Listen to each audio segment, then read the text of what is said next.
Okay, we're holding on page Yud of the Maimer from last week's Dvar Malchus, entitled Mimona Afar Yaakov, page Chaf Aleph, and we are concluding the Maimer today. We were speaking about in the previous Maimer at length about Yaakov versus Yisrael, that the name Yaakov has to do with the part of the neshama that's enclosed in the body, part of the neshama that engages with the world, part of the neshama that needs to deal with oven, what needs to deal with machshava, dibur, maisa, with the thought, speech, and deed, that they should be correct. That's why it says hibit oven b'Yaakov, and that's the part of the neshama that deals with during the weekday. And that is the part of the neshama that's inspired by the ava b'chol avavcha b'chol nafsh. Then there's a level of the neshama that's called Yisrael. And the word liroish, Yisrisim im elikim v'anoshim v'tuchal, transcends the world. It's the level of Shabbos, the way the person is on Shabbos, the level that is, instead of umaltemis orlas levavchem, that you're dealing with the orla, you're dealing with the covering over the heart, and you need to deal with those challenges. But instead, it's not a level of orlas levavchem, it's a level that's umol Hashem lekechas levavcha. It's a level where the heart itself, being that it's a physical heart, being that it's a human heart, therefore, it needs to be elevated even further. That's the level that comes from the Shem Havaya, of that's Mol Havaya Lekecha, not from the person himself, but it's the Havaya that's within him, the level of having to do with the Ru'usa the Liba, the Pnimius Halev, the level that's the Yisrael, like we said, the level of Li Roish, and that is able to elevate the most deepest levels, the most transcendent levels. So now he's going to bring this back to the pasuk in last week's parsha about Mimona Afar Yaakov. Top of page Chaf Aleph, as we were talking about before. Mimona Afar Yaakov, Mimona Afar Yaakov. This is what it says. Who counts? Who's able to count the dust, the sands of Yaakov? Hine b'chinas Yaakov, the level of Yaakov. Who inyan ha'avoda di me'achoil be'uvdin dechoil. It's the service of the weekdays in mundane and weekday matters. Be'birur ha'mitzotzes min ha'le'umazem, in refining the sparks from the klippah. At least from klippas noiga, which is essentially what we're dealing with when we engage with permitted matters, when we engage with varm hamutarim. So then we are elevating the sparks that are there because all permitted things are from klippas noiga. So when we eat, we drink, we do work, every other physical engagement, we are elevating the sparks. When we're dealing with that level, when we're dealing with the sparks that are embedded in klippa, even in klippas noiga, there is the level of what is of dirt, earth, sand. What is that about? It is the lowest of the four elements of fire, wind, water, and earth. So offer is the lowest of these. Shemoida ala frudius, it indicates on something that's dirty, something that's not clear, something that's not pristine. Chomrius, materialism, begashmis, and physicality. Behind this means even when the avoida is in the most highest level, still applicable by it, the idea of something that's not clear, it's not completely pristine, there's something like making it opaque, not transparent. We spoke about earlier in Ois Hey, there's the level of avodah called kirvas alakim litay. The focus is, or part of the focus is, that it's good for me. So the person's own being, his own self, is mixed into it. Since there's a feeling of self and awareness of self, litay, It is what is good for me. Being close to Hashem is something that's good for me. Raise a noise and mock. So this allows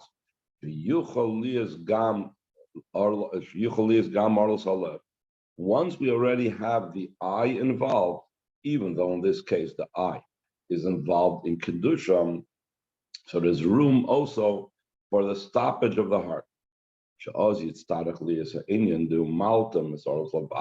Then, if the heart has an orla, if the heart has a covering, if it's stopped up, so then we're going to have to come on to circumcising it, doing a bris milah on the stoppage of the heart. So that's the level of afar yaakov. That's offer. We are in a state where we are liable to even need to have the bris milah on the orla of the heart. But still in all, even when we're finding himself in the level of the sand or dust of Yaakov, still in all, despite being engaged in the physical, despite being so low, there becomes still in all the refinement of the sparks. How does that take place? This takes place through the level of me. It says, mi mana farya. So this is similar to what it says. It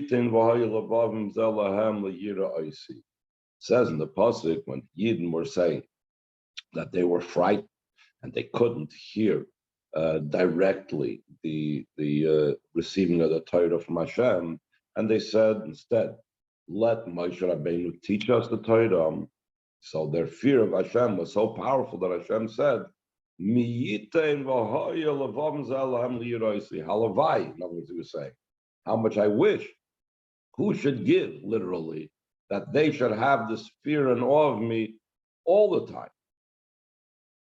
But Chassidus explains that this level of yira comes from me. Me is not a question, but me is yite. Me is the one, the level of me is the one that gives this type of yira. Me, like, what's the level of me? Literally, me means who. Who indicates that something, it's a mystery, it's something beyond us, it's something that transcends. The Koyal Ein Sof Baruch Hu, it refers to the infinite light of Hashem that transcends and encompasses the world. She'ein Musig, that's incomprehensible.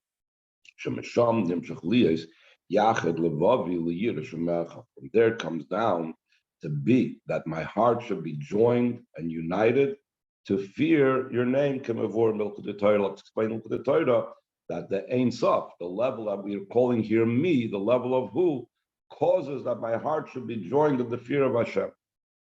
Now, the Rebbe is going to bring on this pasuk, Yachad Levavi L'Yira Shemecha, and connect it with a different pasuk that we had earlier in the Maimer that also spoke about the yichud of the heart. We had this earlier in the Maimer. Let's see the brackets on line 20. Yeah, Shloimeh, we could say, Shazel al derech mashn is bar le'el sif test. So similar to what was explained previously in Ois Tez, in Yachid Levavi, concerning what it says, Yachid Levavi. So what's that request? What's that idea that we're asking that our heart should be joined? It's the union and the drawing down of the inner level of the heart in the external level of the heart. The inner level of the heart, that's the level of the Ru'usa de Liba, the level of B'chol Moedecha, and so on.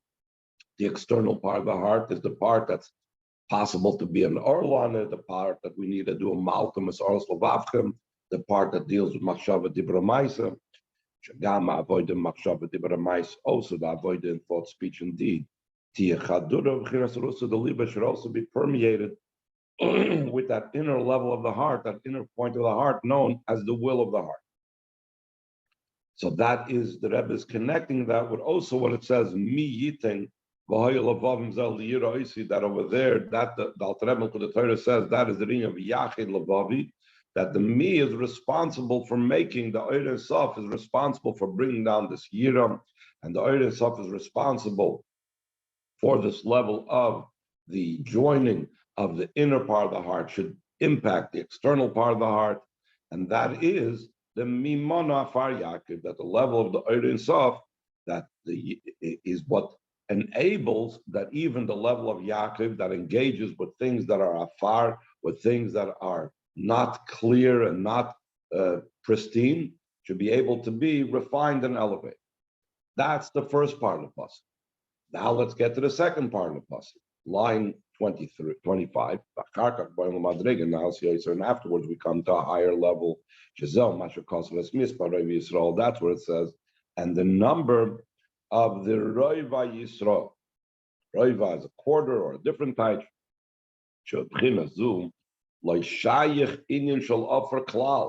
In this level, since we're talking about Yisrael, over there it's the level of Liroish, it's the level that's transcendent, it's the level of Sarisim Melikim Anosh Matuchal. It's a level that is beyond anything. So therefore, the idea of Afar is not applicable whatsoever. Since already the refinement already took place.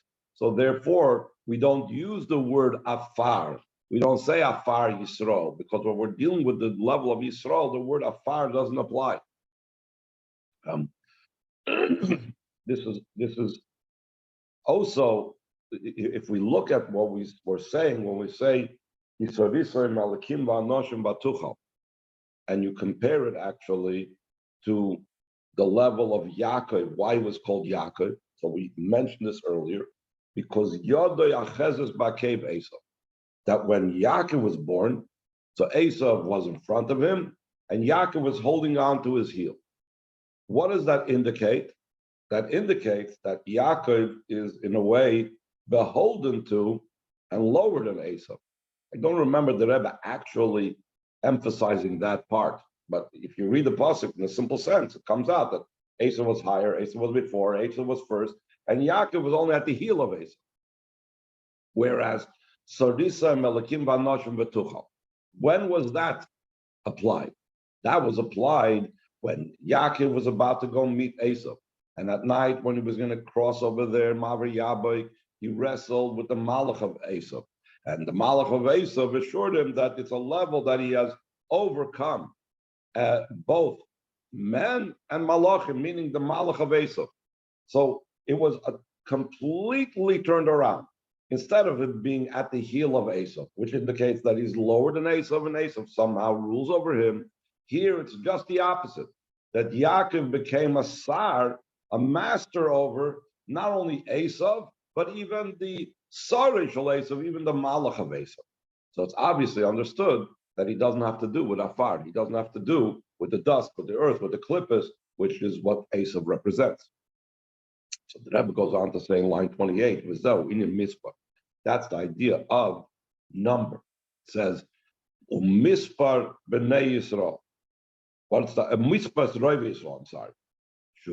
Why does he use specifically Mispar? One of the questions that the Rebbe asked at the beginning of the Maimer was, why does it say Mi Mona Afar Yaakov Mispar Roiva Yisrael? He should have just said Mi Mona Afar Yaakov Roiva B'nei Yisrael. Why is it necessary to add the word Mispar? It's one continuation. You could see it all as one. Why divide it? It says, "V'zel in the mispar." That's the idea of mispar. Shumaloshin sapirus ubahirus. The idea of like a sapphire stone and brilliance. Chassidus always brings us down into Mamarim of Spheres Ha'omer. Usfartem lachem imachsa Shabbos. Sfartem lachem. The idea of Sphira is not just about counting, but also you should illuminate through the avodah that we do with our nefesh habahamis and our nefesh alakis.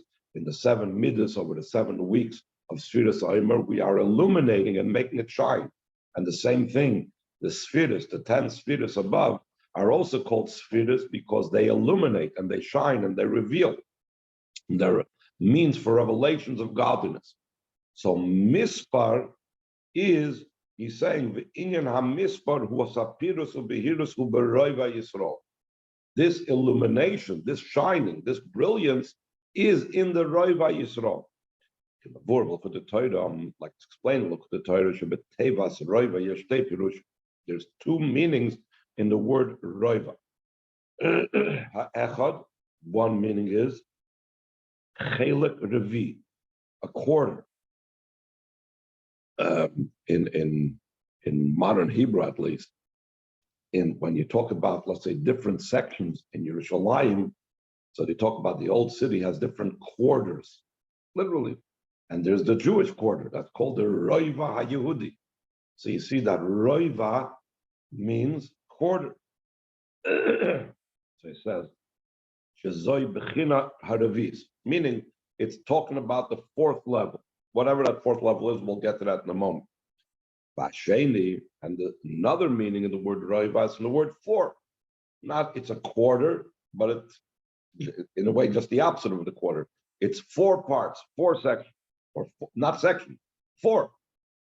Bahainum means to explain. This means to say the primary service over here, as we said before, the level of Yisrael. It's not a level of Malkum or Slavavkim. It's not the level of the Ava, B'chol Vavcha, B'chol Nafshecha, pertaining to thought, speech, and deed, but rather it has to do with the level of Rusa Deliba, the will of the heart, the deep-seated part of the heart itself, which is Bechina Harevis. This is the fourth level, because normally we speak about there's Nefesh, Ruach, and Neshama. Nefesh, Ruach, and Neshama, that's the level of the Neshama, that's called the leg of the Neshama, the level of Yaakov, the level that's enclosed in the body down here, the level that engages with the world, the level that has to do with the worlds of Bri, Yitzira, Asiya. But the fourth level, that is higher than Naran, the Etzema Neshama, that's not the three levels of Machshava Dibra Maisa, but the fourth level that's beyond that, the Rusa Deliba, the level that has to do with Atzilus or even higher. But it's not just called Roiva, which is a quarter, a fourth level, that highest, most level of Rusa Deliba. And that level remains disengaged from everything else. But like we spoke about before, about the Liyachid Lo'avenu, that idea of uniting and joining the inner part of the heart with the external part of the heart, joining the Ru'usa Deliba with the thought, speech, and deed. Aval Bechina Zu, this level, the fourth level, it's drawn down and it permeates all four levels until the level of Asisi. Like we said, that it says in the Pasuk, we mentioned this earlier in the Maimer, it says, I have created it, I have formed it, and also I have made it. So that goes on Bri Yitzir Asiya, Barasim Yitzartim Asisiv, that corresponds to thought, speech, and deed by the person. But the Af Asisiv, the word Af over there also comes to add the fourth level, the level that's beyond and above thought, speech, and deed, above and beyond Bri Yitzir Asiya. And that fourth level, where is it placed? It's placed, we said in the Maimer earlier, by the word Asisiv, that it permeates even to the level of Asisiv. Shagam Bonim Sheches B'chayderes B'china Revi is also in the level of Asisiv. It's drawn down and permeates the fourth level. Shemrumezes Beribui the Af Asisiv. That fourth level is hinted in the addition that the word Af, like we said, throughout Chazal, throughout Gemara, where it says the Chazal Darshan, where it says the word Af comes to add something additional. So that additional level, the fourth level, the level that's beyond Bri Yitzir Asiya, the level that's beyond Machshava Dibra Maisa, the Rusa Deliba, permeates even to the world of Asiya. But also, there's the flip side as well, that it's not just that the level that's Af, the level that's higher than, say, the Shtalshlus permeates all the way to the Asiya, but actually that Asiya is the reason why we tap into the level of Af, the fourth and highest most level. And so too, on the other hand,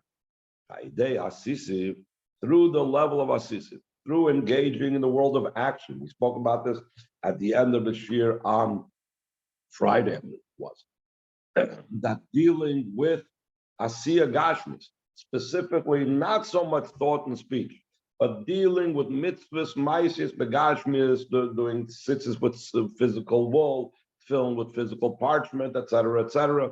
specifically dealing with physical items. And then the Rebbe over here adds another part of the equation. Not just that we're dealing with physicality. And because we're dealing with physicality, we tap into the highest, most levels, but even more so, in a way of an expression of coercion. From the expression that the Chazal say, that there is a concept that one could force people in the community, whatever the situation is, to give tzedakah. But the term that they use for forcing, for coercion, is ma'asin, which is the shayrish, which is related to the word asiya. So you see that the word asiya doesn't just mean the physical world of action, but it also means coercion. That he forces himself, he coerces himself to do what's right. So in a way, you might think, Ru'usa deliva, that's the highest level. Well, the person's whole being is in concert with Hashem. And that the Rebbe is connecting with, in a way, the lowest most level. The only reason I'm doing it is I'm like coercing myself. I'm forcing myself. So the Rebbe goes on to say, what does it make a difference if I killed him entirely or if I killed him only halfway? The Gemara uses this expression if there was a damage, or there was to an animal, let's say, or there was the person killed the animal. So the Gemara says concerning certain halachas, what's to make a difference if it was halfway or all the way? It's still it's still like you damaged it. Chassidus explains there's a story with a chassid, some tzedek, I think it was, that was like complaining about that he had to battle his Yetzer Hara and so on. Some tzedek says, I think it was with a chassid, Mali Kotla Kula, Mali Kotla Palka. What is it? In other words, iskafia, ishapcha, when you transform Yinaf Shabahamis, and you have no desires for anything negative. So that's the idea of Kotla Kula. You've entirely killed off Yinaf Shabahamis. Like the Alter Rebbe used the term in the first Perek in Tanya, that Harge Betainis, Libe Chol Bekirbi, his heart is empty within him because he killed them off with fasting. Or there's iskafia. Iskafia, a person is bending themselves, sublimating themselves. The Tzemach Tzedek said, what's to make a difference? We see in the Chazal, what's to make a difference if you killed it partially or totally. So therefore, this idea of coercing oneself to do the right thing at the level of asisiv, that's a level of self-sacrifice because he doesn't want to do it. And he bends himself and he bends his will to do that correct and right thing. Excuse me. That's the idea. Is because through self-sacrifice, one reaches that fourth level that we tap in and we reveal that essence that there is to be found inside. Afasisim, like we said, in the asisim, in the level of coercion, in the level of ma'asim, where a person forces themselves to do what's right. So then you have the level of af, the level that's higher than, say, the Rishtalshlos, the fourth level. My Cain, Nimshach B'chinas Asisim, Klolos Ha'inyan, the Mimon Afar Yaakov, Mispach Rav Yisrael. It comes down into the world of action, the level of who has counted the dust of Yaakov and a number of the Rav Yisrael. Kipashtas HaKosov, like the simple meaning of the pasuk. What's the simple meaning of the pasuk? That the pasuk doesn't leave its simple sense. That Bilam was giving a bracha to the Bnei Yisrael that they would have, they would be, it would be impossible to count them because of how many they were. It'll be fulfilled the promise that the number of the Yidden will be they will not be able to be measured and they'll not be able to be counted because of how many they are. They will not be able to be counted. So that should come down into the world of Asisiv, into the world of action, that down here in the physical world will actually see this manifest with the coming of Mashiach immediately. Any questions?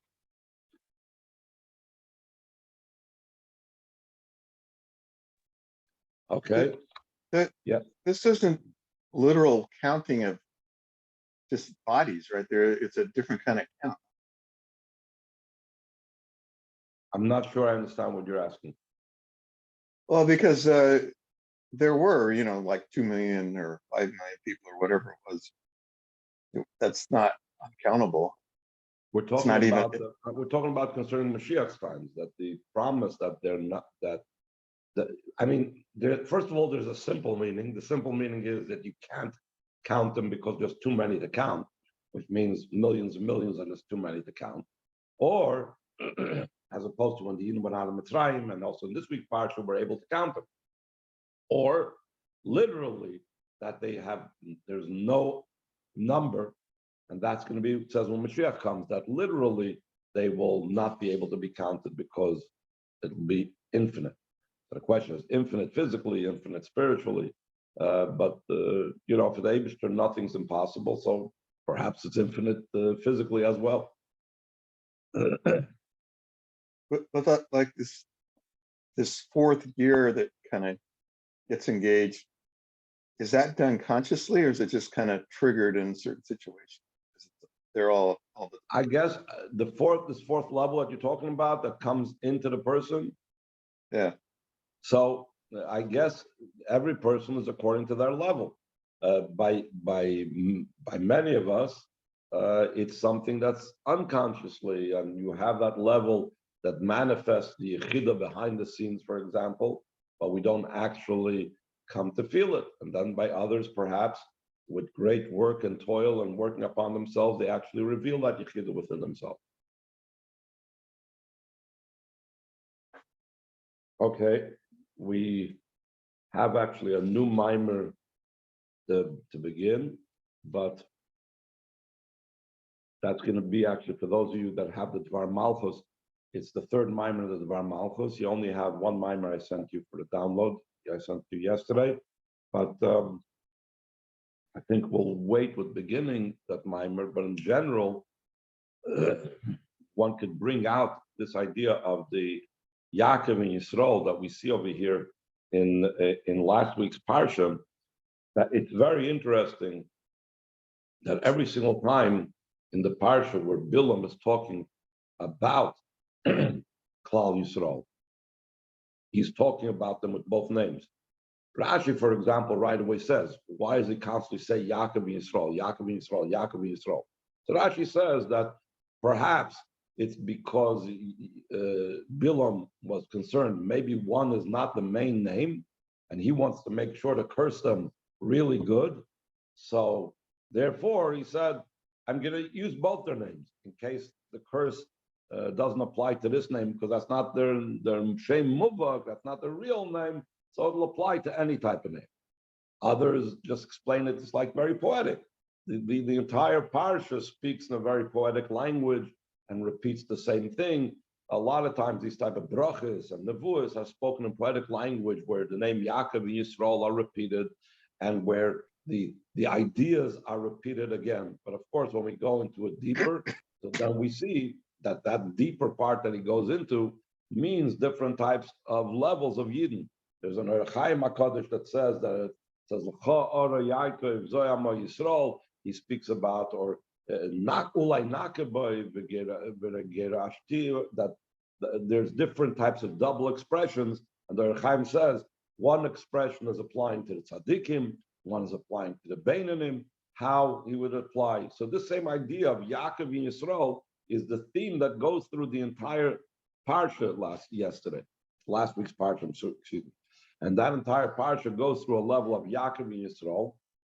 And the whole idea is that we have constantly, one is not divorced from the other. Even though we said Yaakov is the avoid of the weekday, Yisrael is the avoid of Shabbos, or Yaakov is the avoid of engaging with the world, Yisrael is higher in the world. But in many Amarim, it's all contrasted. One is talking about how we deal with mitzvahs, and one is the level of Torah. One is, like we spoke about, the head of the neshama. One is the leg of the neshama.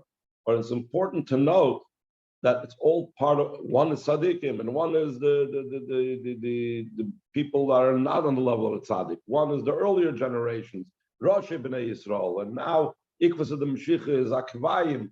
But still in all, the point that he's bringing here in the Maimer is that they're not separated. We have to have the Yisrael impacting and coming in also into the level of Yaakov.